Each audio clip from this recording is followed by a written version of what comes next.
예수로 말미암는 구원을 통해 하나님의 영광을 볼 수 있습니다 라는 제목을 가지고 요한복음 9번째 시간 갖겠습니다. 지금껏 우리는요, 요한복음의 핵심 주제라고 할 수 있는 요한복음 1장 1절부터 18절까지 말씀을 봤습니다. 이 핵심 주제의 마지막 결론이 오늘 본문입니다.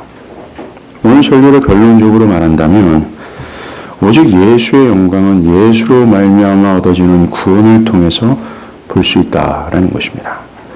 한번 보겠습니다. 오늘 본문의 첫 번째 강조는 지금까지 하나님을 본 사람이 없다라는 거예요.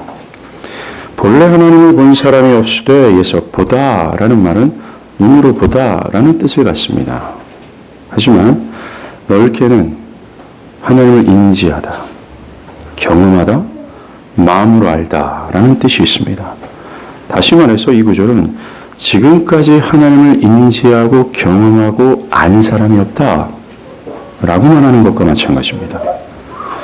지금까지의 모든 인류는 하나님의 영광을 보지 못하는 영적 장님이다 라는 거예요.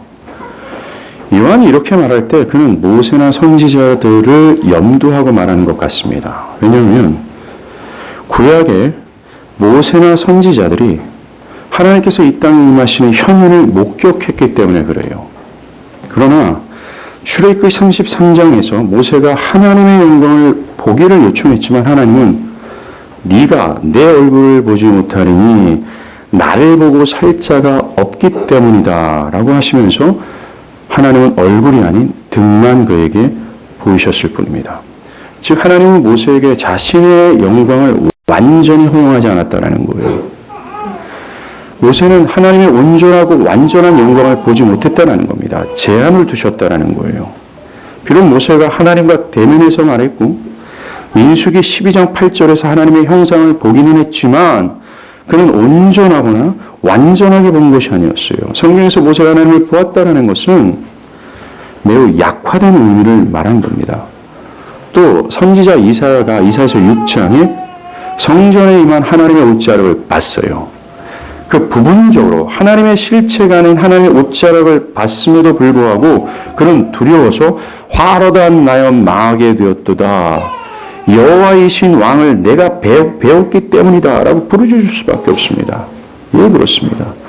구약은 일관되게 죄악된 인간이 하나님을 온전히 알 수 없을 뿐만 아니라 하나님께 나아가면 죽임을 당할 수밖에 없음을 말해요.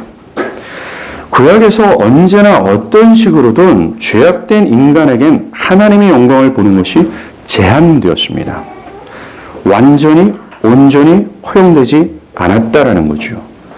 비록 은혜로 주어진 율법이 있기는 하지만 예수께서 성육신하기 전까지는 그 누구도 하나님을 완전히 인지하거나 경험하거나 마음으로 알 수 없었다라는 겁니다. 예수님 자신도 누구든지 나를 본 사람이 하나님을 본 거야. 나로 말미암지 않고는 누구도 하나님께 나아갈 수 없어. 하나님을 알 수 없어 라고 말했지 않습니까? 그 외에도 요한복음 본론 중에서도 거듭거듭해서 그 누구도 하나님을 본 사람이 없다라고 강조하는 겁니다. 그러하기에 예수가 육신이 되기 전까지는 하나님의 영광을 완전하게 또 온전하게 알 수 있는 사람은 그 누구도 없다는 겁니다. 자, 사람이 하나님을 볼 수 없는 이유, 즉 하나님을 경험할 수도 하나님을 알 수도 하나님을 인지할 수 없는 이유가 뭘까요? 그 첫 번째는 하나님이 영이시기 때문입니다. 요한복음 24절에 하나님은 영이시니 라고 할 때 이 표현은 하나님이 물리적인 존재가 아니라는 거예요. 그래서 사람의 물리적인 눈, 즉 육신의 눈으로는 하나님의 영광을 볼 수 없고 감각할 수 없다는 겁니다. 하나님이 먼저 인간에게 계시하기 전까지는, 자신을 드러내시기 전까지는 인간은 결코 하나님을 볼 수 없다는 거예요. 그런데 그 영이신 하나님이 자신을 드러내시기로 하셨습니다. 우리가 1장 1절에서 본 것처럼 하나님은 자신의 말씀, 하나님의 자기 표현, 하나님의 메시지이신 예수를 보낸 거예요. 그래서 그 하나님의 자기 표현 되시는 예수를 통해 자신의 영광을 죄악된 인간에게 폭로하셨습니다. 이제 오늘 본문에서 말하듯 하나님의 자기 표현인 예수를 통해 인간은 모세와는 다르게 온전하게 완전하게 하나님의 영광을 볼 수 있게 됐다는 거예요. 예수를 통해 하나님의 영광을 본다라는 말이 어떤 말일까요? 육신으로 예수를 통해 드러나는 하나님의 영광을 본다라는 얘기일까요? 우리의 눈으로 말입니다. 만약 그것이 정말 그렇다면 2000년 전의 모든 유대인들은 예수를 하나님이 보내신 메시아로 인정했어야 돼요. 그런데 그들은 눈으로 보고도 믿지 않았습니다. 그들은 믿지 않을 뿐만 아니라 내가 하나님의 독생자야, 내가 하나님의 말씀이야, 즉 내가 하나님의 계시며 내가 하나님의 메시지야 라고 주장했던 예수를 죽였어요. 즉 이것은 육신의 눈으로는 불가능함을 여실히 보여준 겁니다. 육신의 눈으로는 안 돼, 영이신 하나님을 못 봐 라고 얘기하는 거죠. 더 넓게는 육신의 상태에 있는 자들은 절대로 하나님을 인지할 수 없고 하나님을 알 수도 없고 하나님을 감지할 수 없다라는 겁니다. 예, 맞습니다. 예수를 통해 인간이 하나님을 볼 수 있게 됐다라는 말은 예수께서 부어주시는 성령을 통해 알 수 있다라는 거예요. 영이신 하나님을 볼 수 있는 길은 예수가 부으시는 성령을 통해서 알 수 있기 때문에 그렇습니다. 요한복음 24장 24절에 하나님은 영이시니 예배하는 자가 영과 진리로 예배할지니라 라고 하지 않습니까? 하나님께 나아가기 위해서는 하나님을 알 수 있는 길은 우리의 육과 육신으로는 안 된다는 거예요. 요한복음 1장 13절의 말씀처럼 혈통으로나 육적으로나 사람의 뜻으로는 나지 아니하고 뭡니까? 하나님으로부터 태어나야 된다라고 하는 말씀처럼 하나님을 바르게 깨닫고 온전히 알 수 있고 온전히 경험하기 위해서는 성령으로 거듭날 때만 가능하다라는 거예요. 성령으로 사람의 영이 새롭게 태어날 때만이 가능하다라는 겁니다. 그 새롭게 태어난 영으로만 하나님을 모셔받아도 예수를 통해서 드러나는 하나님을 온전히 알 수 있다라는 거예요. 이게 중요합니다. 사람들이 성령으로 거듭나는 것은 뭡니까? 진리신 예수의 사역으로 말미암는 거 아닙니까? 예수께서 성령을 베푸셨기에 그것이 가능해지는 거예요. 맞습니다. 예수를 통해 하나님의 영광을 온전하고도 분명히 볼 수 있고 알 수 있고 인지할 수 있다는 말이 이거예요. 예수께서 베푸신 성령을 통해 거듭남으로 하나님을 안다라는 겁니다. 예수님께서도 친히 요한복음 15장 26절에 내가 아버지께로부터 너에게 보낼 보혜사 곧 아버지로부터 나오시는 진리의 성령이 오실 때라고 말했잖아요.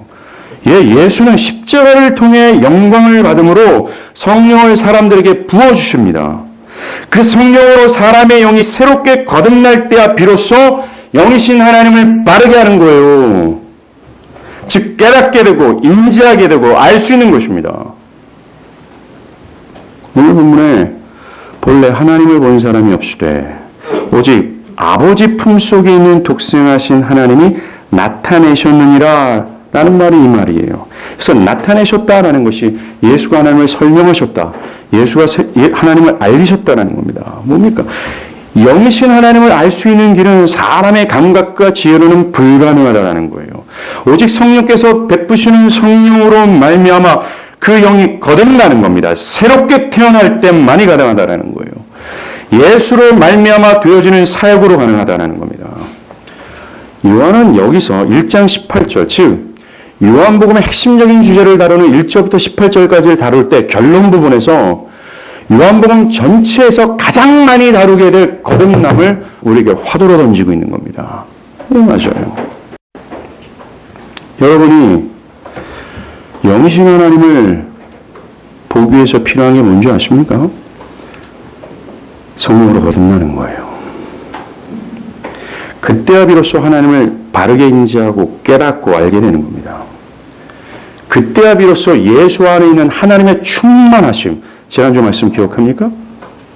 은혜와 진리가 충만하심, 즉 끝도 끝도 없는 용서와 사랑을 베푸시는, 절대로 고갈되거나 멈추지 않은 영원하신 풍성하신 그 하나님의 은혜와 사랑을 그때서야 눈을 뜨는 거예요. 그때서야 경험하는 겁니다. 그때서야 깨닫게 되는 거죠. 그래서 거듭남이야말로 참된 구원에 들어가는 첫 출발이라고 말할 수 있는 겁니다. 교회를 수년간 다녔어도 나 같은 죄인을 향하신 하나님의 멈추지 않은 용서와 사랑을 깨닫지 못하는 이유가, 그 은혜의 충만함 때문에 전율하지 못하는 이유가 뭔지 아십니까? 예, 거듭나지 않았기 때문이에요. 그래서 하나님의 영광을 보지 못했기 때문에 그렇습니다. 신앙이 그저 형식적이고 마지못해서 하는 의식적인 형태로 진행되는 이유가 거듭나지 못하기 때문에 그래요. 하나님을 알지 못했고 하나님의 영광에 압도되지 못했기에 그렇다라는 겁니다. 교회에 앉아있음에도 불구하고 나 자신 전체, 즉 나의 모든 미래와 삶을 통으로 부정하며 마음과 뜻과 정성을 다해 하나님을 사랑하지 못하는 이유로 성령으로 내용이 새롭게 되지 못했기 때문에요. 그 결과 하나님의 영광을 보지 못했기 때문이라는 겁니다. 여전히 자기중심성이 함몰되어서 자신의 견해, 자기 유익, 자기 고집으로 즐기게 살아가는 이유도 여기에 있다는 겁니다. 다른 데 있지 않아요. 사랑하는 여러분, 여러분들이 정말 거듭나셨습니까? 예수께서 베푸시는 성령으로 눈이 열려 그 하나님의 영광을 보고 거기에 전율하셨습니까? 저는 여러분들에게 현재 교회를 다니고 있냐라고 묻는 게 아닙니다. 교회를 다니면서 어떤 짜릿한 경험을 했냐고 물어보는 게 아니에요. 또한 하나님에 대해서 교육을 받았느냐라고 물어보는 것도 아닙니다. 정말 여러분들이 하나님을 경험했는가를 물어보는 거예요. 여러분들이 하나님의 성령으로 새롭게 되어 성령의 눈을 열어주시는 은혜로 말미암아 하나님을 받느냐, 이걸 물어보는 겁니다. 그 결과로, 그 하나님의 은혜를 보는 그 결과로 나타나는 변화가 있냐라는 거예요. 마음과 뜻과 정성을 다해서 하나님을 사랑하고자 하는 변화. 왜요? 그 탁월하고 우주에서 독특하고 유일하신 최고의 가치가 되신 그 하나님을 봤을 때 나타나는 필연적이고 당연한 변화 있지 않습니까? 그게 있냐라고 물어보는 거예요. 사랑하는 여러분, 만약에 거듭나지 않았다면, 즉 내가 하나님의 영광을 보지 못했다면 거듭남을 사모해야 돼요. 왜요? 거듭나지 않았으면 구원이 출발도 하지 않았기 때문에 그렇습니다. 신앙의 연주가 신앙을 했다라고 얘기하는 게 아닙니다. 교회를 다니는 것이 신앙의 시작이라고 얘기하는 것이 아니에요. 신앙의 시작은 이겁니다. 예수께서 베푸시는 성령으로 그 영이 새로워 하나님을 보는 겁니다. 두 번째, 인간이 하나님을 볼 수 없는 이유는 인간이 죄를 짓고 하나님의 면전에서 쫓겨났기 때문에 그래요. 이사야서 59장 2절이에요. 오직 너희 죄악이 너희와 너희 하나님 사이를 갈라놓았고 너희 죄가 그 얼굴을 가리워서 너희에게서 듣지 않게 하려 함이니라 라고 얘기합니다. 예. 사람이 하나님을 볼 수 없는 근원적인 이유를, 근원적인 책임을 인간에게 돌리고 있어요. 하나님을 반역한 죄 때문이라고 얘기합니다. 인간은 하나님의 법에 순종함으로 하나님을 영화롭게 해야 돼요. 그러나 인간은 스스로가 하나님이라고 주장하면서 하나님을 반역한 겁니다. 그 죄악으로 인하여 하나님은 인간과 단절하셨어요.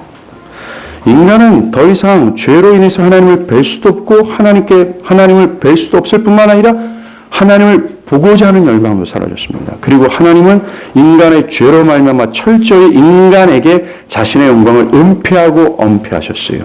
그것이 저주예요.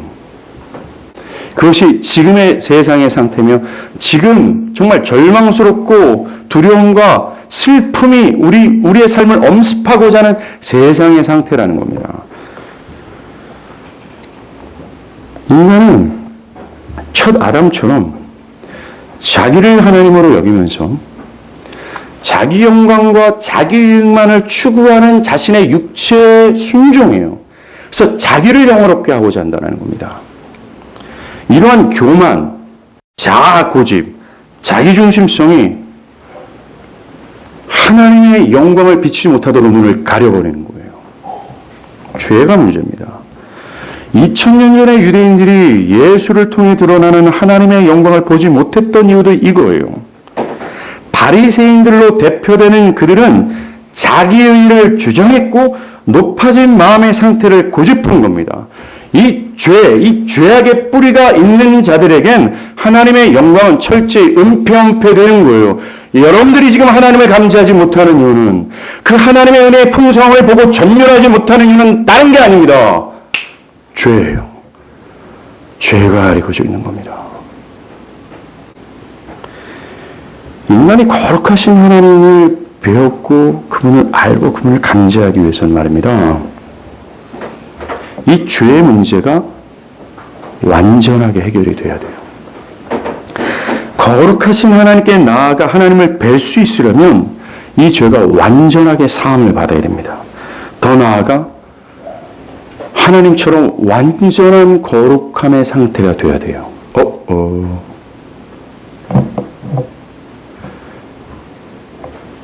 그렇다면 인간의 힘으로는 하나님을 볼 수가 없습니다. 인간의 힘과 지혜로는, 인간의 노력과 의지로는 절대로 하나님을 볼 수 없습니다. 왜요? 하나님처럼 인간은 스스로를 거룩한 상태로 만들지 못하기 때문에 그래요. 이 문제를 예수가 십자가에서 해결한 거예요. 세례 요한은 요한복음 1장 29절에 예수님을 가리켜서 보라 세상 죄를 지고 가는 하나님의 어린 양이라고 얘기했어요. 즉 예수가 죄악된 하나님의 백성들이 짊어져야 될 죄값을 대신 짊어지는 대속의 제물, 희생 제물이라고 말한 거예요. 그렇습니다. 이 희생 제물 대신 예수를 믿고 의지하는 자들은 이 독특한 죄의 문제를 해결할 수 있다는 거예요. 모세를 포함해서 구약에 그 위대했던 그 어떤 인물들도 하나님 앞에 설 수 있을 정도로 거룩함을 가진 사람들이 없었습니다. 거룩하신 하나님은 작은 죄라도 허용이 안 돼요. 하나님을 아는 것이 허용되기 위해서는 죄가 없는 완전한 의의 상태가 돼야 돼요. 그러나 위대했던 다윗도 안 됐습니다. 엘리야도 안 됐어요. 어떤 인물도 그 모세마저도 거룩하신 하나님 앞에서 완전한 상태가 될 수 없기에 그들 또한 하나님을 완전히 볼 수 없었습니다. 그래서 오늘 본문에 얘기하잖아요. 본래 하나님을 본 사람이 없으되 라고 얘기합니다. 직역하면 예수께서 출현하기 전까지 하나님을 본 사람이 없다라고 얘기합니다. 즉 이 말은 예수가 출현하기 전까지 모세든 엘리야든 다윗이든 구약에서 그 위대하고 거룩한 삶을 향해서 분투했던 그 사람들도 하나님 앞에서 하나님이 보시기에 완전한 상태를 가질 수 없어 하나님을 완전히 이해할 수 없었다. 하나님을 완전히 온전히 볼 수 없었다는 말이에요. 그런데 예수 안에 있는 사람들은 다릅니다. 예수를 믿고 의지하는 사람들은 달라요. 예수를 믿는 사람들은 그 어떤 죄라도 죄사함을 받고 하나님을 보시기에 완전한 의를 가진 자로서 칭함을 받게 돼요. 그렇다고 해서 예수 믿는 사람들이요 모세나 다윗과 엘리야처럼 더 거룩한 삶을 살았다는 것은 아닙니다. 본질적으로는 여전히 예수 안에 있는 사람들은 어떻습니까? 하나님을 볼 수 없는 자격 없는 사람들이에요. 죄가 여전히 충만한 상태에 있기 때문에 그렇습니다. 그런데 그들이 그렇게 칭함을 받을 수 있는 길은 하나였습니다. 그리스도의 십자가의 죽음 때문입니다. 예수께서 그들이 지불해야 될 죄값인 죽음을 대신 지불하셨다는 거예요.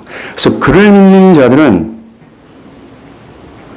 자기가 십자가에서 죄값을 지불하지 않았음에도 불구하고 십자가에서 예수가 대신 지불한 값을 믿음으로 받아 죄 없다 함을 얻는 겁니다. 너는 털클 만큼도 죄가 없어. 와! 죄값을 다 지불했기 때문에 그래. 그게 예수 안에서 누리는 은혜예요. 그뿐만이 아닙니다. 예수 믿는 사람들 말입니다. 모세라 엘리야와 다윗보다 더 높은 의, 그들보다 더 뛰어난 상태, 하나님 보시기에 완전하고 거룩한 상태의 의를 수여받아요. 믿음으로 말이야. 그들이 믿음으로 수여받은 의가 뭡니까? 예수의 의예요. 예, 그렇습니다. 예수의 공로로 말미암아 예수 안에 있는 자들은 죄가 털큰만큼도 없게 되고 완전한 거룩한 상태가 되어 하나님을 보는 거예요. 하나님을 알고 하나님을 경험하고 하나님께 나아가고 하나님을 깨닫게 되는 겁니다. 그러기에 예수의 은혜로 하나님을 본 사람들 있잖아요. 이 사람들은 모세보다 더 큰 은혜를 경험한 사람들입니다. 이게 놀라운 거예요. 예수 안에 있는 신자는 저 모세보다 이사야보다 더 밝히 하나님을 알고 경험한 은혜를 누리기 때문에 그랬어요. 그래서 신자는 이 은혜에 압도되는 거예요. 왜 나 같은 자가, 나같이 형편없는 자가 왜 그런 은혜를 누리냐라는 겁니다. 저 모세보다, 어떻게 저 다윗보다, 저 엘리야보다 어떻게 더 뛰어난 은혜를 누리냐라고 말할 수밖에 없는 거예요. 오늘 본문에 본래 하나님을 본 사람이 없다라고 절망스러운 인간의 상태를 말했잖아요. 하나님은 영이시고 인간의 특유의 죄 때문에 결코 하나님이 볼 수 없다는 절망을 말해줍니다. 그리고 이 절망에서 살아남을 수 있는 유일한 길을 제시하죠. 그 뒤에 이어지는 말씀이에요. 아버지의 품속에 있는 독생하신 하나님이 나타내셨느니라라고 얘기해요. 누구를? 하나님을 말입니다. 이게 복음의 구조예요. 복음이 먼저 항상 인간의 불가능함과 절망스러운 상태를 말하니요. 그것에 대안 대신 예수를 말해요. 내가 복음을 알았다라고 할 수 있는 것은 첫 번째, 나 자신의 불가능함을 절절하게 깨달았다는 말입니다. 즉, 나는 내 힘과 지혜와 육신으로는 하나님을 볼 수 없어요. 그래서 하나님으로 봄으로 말미암아 하나님께서 쏟아주시는 주님의 은혜를 내가 받을 수가 없어요. 그러나 나의 유일한 대안 대신 예수로 말미암아 그 은혜를 내가 경험합니다. 이것이 내가 복음을 알았다라고 말할 수 있는 근거가 되는 겁니다. 아버지 품속에 있는 독생하신 하나님이 나타내셨느니라, 오늘 본문이잖아요. 여기서 나타내셨느니라 라는 단어는 가르쳐 설명하다, 이끌고 가다 라는 뜻을 가졌어요. 즉 하나님의 유일무이하신 아들이신 예수가 하나님을 자세히 설명할 것이다. 우리를 하나님께로 이끌 것이다. 하나님을 보여줄 것이다 라는 말씀이에요. 이제 요한복음에서 기록되는 나사렛 예수를 통해서 하나님은 설명되어 줄 겁니다. 그를 통해 하나님은 보여줄 거예요. 구체적으로 말하면 하나님의 영광은 오직 말씀이신 예수. 여기 우리가 기억나죠? 요한복음 1장 1절에 왜 그리스도를 말씀이라고 얘기했느냐라는 겁니다. 그리스도가 하나님의 계시를 드러내는 도구라는 겁니다. 하나님의 메신저라는 거예요. 하나님의 하나님 되심을 드러내는 통로라고 얘기를 하는 겁니다. 그렇다고 그분이 하나님이 아니라는 것이 아니죠. 그분은 하나님과 동등된 하나님이라는 겁니다. 예, 하나님의 영광은 오직 말씀이신 예수의 성육신, 그의 사역, 그의 말씀, 그리고 십자가의 죽음을 통해서 설명된다는 겁니다. 예수의 모든 존재 자체와 행위 자체와 십자가의 죽음은 하나님의 영광을 못 보는 죄인들에게 하나님의 영광을 프레젠테이션하는 메신저와 같은 거예요. 메시지와 같은 거라는 겁니다. 우린 그 예수를 통해서 설명되어주는 하나님을 보는 거예요. 자, 요한복음 1장 1절에서 예수를 하나님의 자기 표현인 말씀이라고 하지 않았습니까? 예수가 하나님께서 전하고자 하는 메신저라는 거예요. 메시지라는 거죠. 그렇다면 예수의 가장 핵심적인 사역은 뭡니까? 예수께서 이 땅에 오셔서 지속해서 바라보고 성취하려고 하는 가장 정점이 뭐였어요? 바로 십자가의 죽음이었습니다. 이게 중요해요. 예수가 하나님의 자기 표현, 하나님이 자기를 드러내시는 도구라면 예수의 핵심적인 사역인 십자가가 뭡니까? 하나님의 자기 표현의 핵심이라는 거예요. 하나님께서 자기를 드러내는 정점의 순간이 바로 십자가라고 얘기하는 겁니다. 하나님이 온전하고 어떤 거침도 없이 모든 컨텐츠를 다 제끼고 내가 바로 하나님이야 라고 보여주는 그 정점의 시간이 바로 십자가라는 거예요. 자기 자신이 어떤 영광스러운 존재인지를 예수의 십자가로 설명하는 겁니다. 십자가는 정말 하나님의 자기 표현의 정점이에요. 그러하기에 하나님의 영광을 볼 수 있는 온전하고 완전하고 거침없이 하나님의 영광을 볼 수 있는 것은 바로 예수의 십자가라는 거예요. 그 십자가로 볼 수 있다는 것입니다. 십자가의 구원을 경험함을 통하여 하나님을 알 수 있다는 거예요. 십자가의 은혜를, 십자가의 구원을 취득함으로 말미암아 하나님을 볼 수 있다, 하나님을 깨달을 수 있다는 겁니다. 지금까지 죄악된 인류에게 은폐되고 엄폐됐던 하나님의 영광이 구원을 받은 자들에게 나타나는 거예요. 십자가로 구원을 받은 자들이 알 수 있게 됐다라는 것입니다. 반대로 말하면 저와 여러분들이 만약에 그리스도의 은혜로 구원을 받은 자라면 하나님을 봤다, 하나님을 안다, 하나님을 경험했다라고 말할 수 있다는 겁니다. 하나님의 영광은 오직 십자가의 구원을 경험한 자들에게만 허용된다라고 얘기하는 겁니다. 보십시오. 모세가 하나님의 영광을 보여달라고 할 때에 하나님께서 그에게 보이신 게 뭡니까? 하나님의 선하심이었어요. 모세가 하나님이여 당신의 영광을 나에게 보여주십시오라고 할 때 하나님은 출애굽기 33장 6절에 자비롭고 은혜롭고 노하기를 더디하고 인자와 진실이 많은 하나님이다 라고 하면서 하나님의 은혜와 진리의 충만함을 보여주셨어요. 뭡니까? 취소되지 않는 용서, 고갈되지 않은 영원한 사랑의 충만함을 드러내신 겁니다. 하나님의 너무나 좋은 것을 드러낸 거예요. 이게 하나님께서 드러난 자신의 영광이에요. 즉 하나님의 영광 이꼬르 하나님의 선하심이라는 거예요. 하나님의 영광 이꼬르 은혜의 충만하심, 더할 나위 없는 은혜를 갖고 계신 분, 이것이 우리가 봐야 될 하나님의 영광이고 하나님께서 자기를 드러내신 자기 표현의 끝 정점이 바로 이 은혜의 충만한 자신의 본성이라는 겁니다. 하나님의 영광이 무엇입니까? 라고 한다면 모세와 좀 이따 얘기할 십자가를 통해서 드러난 하나님의 은혜와 진리의 충만함이에요. 구약의 이스라엘은 말입니다. 하나님의 영광, 즉 선하심을 출애굽 사건을 통해서 볼 수 있었어요. 여러분들이 맥체인 금요일 날쯤인가요? 목요일 날쯤에 시편 135편, 136편 봤죠? 양심이 찔려야 되죠. 안 봤는데. 눈동자가 막 흔들려야 되는데 눈동자도 흘리지 않고 아무렇지도 않은 것처럼 강박한 여러분들의 영혼들이 있다면 읽으십시오. 시편 135편, 136편을 보면 시편 기자들이 하나님의 영광을 막 찬양해요. 하나님을 감사하며 드리는 시를 전개합니다. 이들이 하나님을 찬양하고 감사했던 것은 그저 입으로만 한 것이 아니에요. 사변적인 지식으로 말한 게 아닙니다.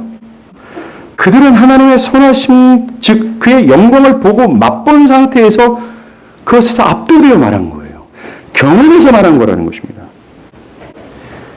주위에서 볼 것은 이스라엘이 하나님의 선하심을 찬양하라, 그 영광을 맛보아할지어다 라고 설명할 때마다 항상 거론하는 것이 출애굽 사건입니다. 출애굽 구원이에요. 하나님이 정말 애굽에서 노예로 살아갈 수밖에 없는 우리를 불쌍히 여기시고 애굽에서 구원해내시고 애굽에서 행하신 표적들, 홍해를 가르신 것, 광야에서 그들을 먹이신 것, 입히신 것, 바산한 옥에서 우리를 구원하신 그들을 구원하는 사건을 통해서 경험한 하나님의 영광을 봤다는 겁니다. 그들을 구원한 경험 안에서 그들의 구원을 통해서 경험한 하나님의 선하심을 봤다는 겁니다. 애굽에 놓였던 자신을 돌보시고 값없이 구원하시는 하나님의 선하심을 맛본 것을 통해서 하나님을 본 거예요. 이들은 그저 하나님을 찬양하라, 하나님께 감사하라 라는 것이 사변적 지식, 객관적 지식을 나열한 게 아닙니다. 하나님이 어떤 분인가, 하나님이 얼마나 좋고 얼마나 위대하며 얼마나 충만하신 분인지를 출애굽 구원 사건을 통해서 경험함으로 말한 거예요. 그렇습니다. 하나님의 영광은 구원을 경험함을 통해서 볼 수 있어요. 구원을 경험함을 통해서 하나님의 선하심을 맛보아할 수 있다는 겁니다. 그러나 이스라엘이 경험한 출애굽 있잖아요. 이것도 온전히 하나님을 아는 것이 아닙니다. 온전히 하나님을 볼 수 있는 것이 아니었어요. 와, 구약의 출애굽 사건은 앞으로 도래할 진짜 출애굽. 뭡니까? 예수 그리스도로 말미암아 죄의 노예 가운데 있는 자들이 진짜 자유케 되어진 영적 출애굽의 모형이었잖아요. 그림자에 불과한 겁니다. 진짜 나온 거예요. 즉 이스라엘 백성들이 그 출애굽 사건을 통해서 하나님의 선하심, 하나님의 영광을 봤잖아요. 근데 온전치 않았다는 것. 그보다 더 확실하고 더 온전하고 우리 평생과 아니 영원토록 우리를 압도할 그 하나님의 영광을 보여주는 사건이 이제 드러난다라고 얘기한 겁니다. 뭡니까? 오늘 본문에 독생하신 하나님을 통해서 나타내시는 거예요. 십자가입니다. 예수의 십자가를 통해서 확실하게 드러나는 거예요. 한번 성경 찾아볼게요. 로마서 5장 6절에서 10절입니다. 로마서 5장 6절에서 10절입니다.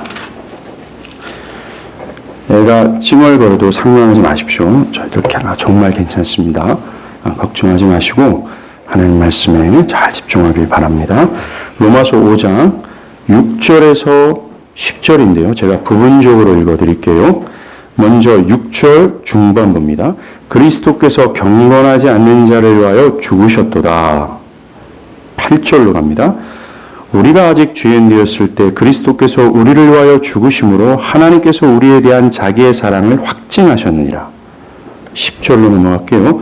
곧 우리가 원수 되었을 때 그의 아들의 죽으심으로 말미암아 하나님과 화목하게 되었은지라고 얘기하죠. 바울은 반복해서 예수가 경건하지 않는 자, 죄인들을 하나님과 원수된 자들을 위해 뭐 했다고 얘기할까? 죽었다라고 얘기하고 있어요. 그렇습니다. 예수의 십자가는 하나님의 영광이 얼마큼 무거운지, 하나님의 선하심이 얼마나 대단하고 충만하고 형용할 수 없는지가 거침없이 드러난 거예요. 의인을 위해서 죽은 것이 아니다. 죄인이며 하나님과 심지어 원수된 자들을 위해서 아들을 아낌없이 드린 그 하나님. 자기 백성을 하나님께로 인도하고자 죄인 되어주고 자격 없는 자들을 위해서 자신의 물과 피를 다 쏟으신 그리스도를 통해서 하나님의 선하심은 뿜어져 나오는 거예요. 마치 창세 전부터 꼭꼭 은폐하고 은닉했던 하나님의 영광이 있습니다. 마치 화라산처럼 이것을 뿜어내고 싶어요. 막 진동하고 있습니다. 보여주고 싶어해요. 십자가의 정점에 도달했을 때 화산의 뚜껑이 열린 거예요. 용암이 쳐올라가는 겁니다. 불꽃이 튀는 거죠. 마그마가 흘러내리는 겁니다. 그게 하나님의 선하심이에요. 하나님은 얘기합니다. 나의 영광, 나의 선하심, 나의 뜻과 내가 너희를 향한 모든 마음을 액면 그대로 다 보여줬다라고 얘기하는 겁니다. 이제는 독생하신 하나님을 향해서 온전하고 확실하게 하나님은 나타내셨어요. 우리는 그걸 봐야 되는 겁니다. 성령으로 거듭남을 통해서 보는 것이요. 그 십자가를 통해서 보는 겁니다. 보지 않는 자 죽는 거죠. 그러하게 하나님의 영광은 오직 십자가의 구속을 얻은 자들에게만 보이는 겁니다. 바울이 말한 것처럼 나 자신이 경건하지 않는 자입니다. 나 자신이 죄인입니다. 나는 하나님과 원수가 된 자입니다. 라는 것 때문에 슬퍼하고 두려워하고 절망했던 자들에게만 보이는 거예요. 왜? 그들만 하나님의 영광을 사모하기 때문에 그래요. 예수님이 그러잖아요. 건강한 자에게는 의원이 필요 없잖아. 병든 자에게만 의원이 필요하잖아. 그들만 의원을 찾잖아. 똑같아요. 내가 주인됨 때문에 슬퍼한 자만이 그리스도를 통해서 나타난 하나님의 은혜와 사랑을 구하게 되는 거예요. 그들만이라는 겁니다.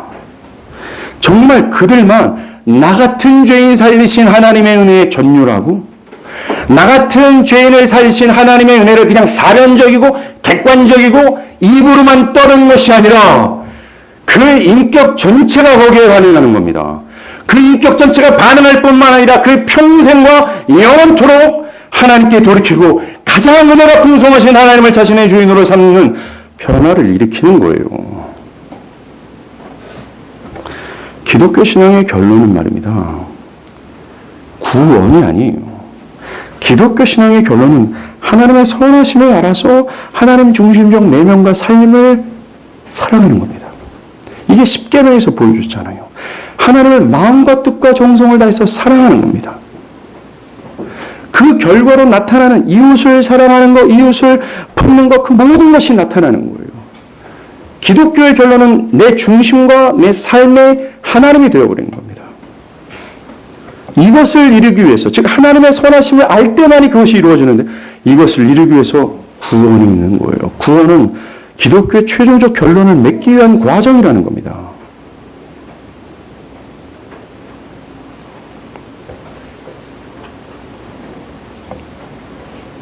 이 기독교 신앙의 결론으로 우리 끝에 정점에 이르기 위해서는 구원을 통해서 하나님의 영광을 봐야 돼요. 구원받은 자가 되어야 된다는 겁니다. 구원을 받은 자가 되어야 된다는 거예요. 구원받지 않고 지옥 갈 자는 이걸 못 봐요. 본다고 얘기했지만 그건 거짓일 뿐입니다.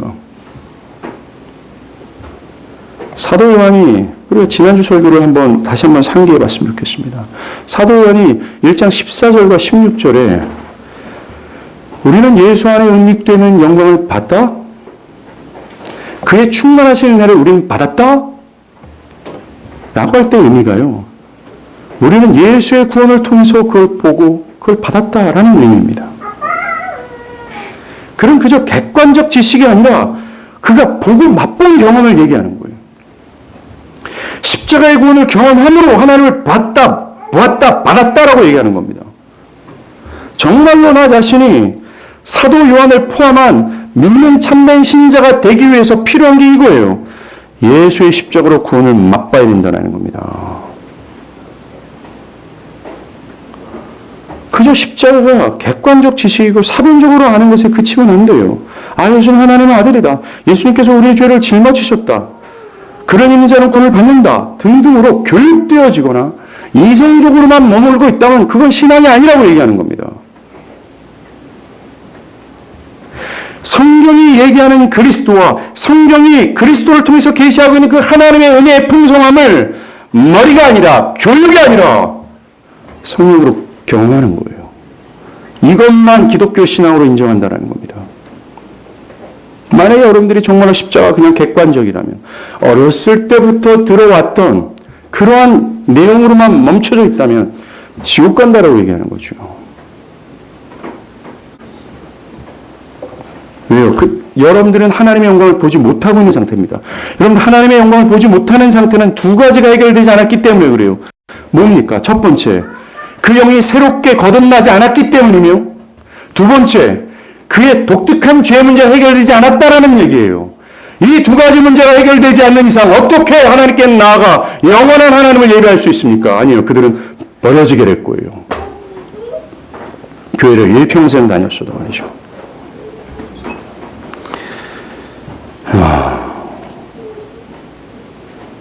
이게 기독교입니다.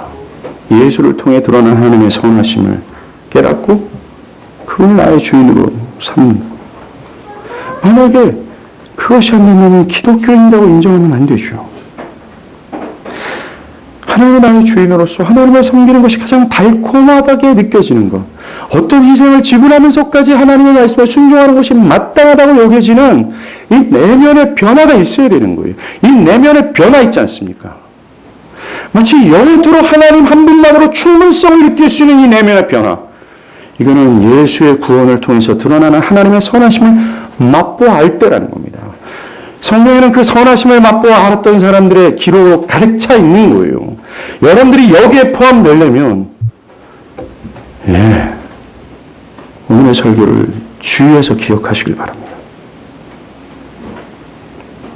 어떤 사람들은 자신의 신앙적 견해를 마치 진리인 것처럼 고집하는 사람들이 있어요.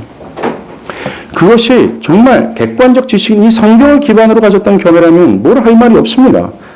그러나 바리새인들처럼 하나님의 율법이 아닌 장로들의 위존을 진리라고 엮으면서 그 자기의 견해를 진리로 주장했던 바리새인과 같다면 그건 말이 안 되는 것이죠.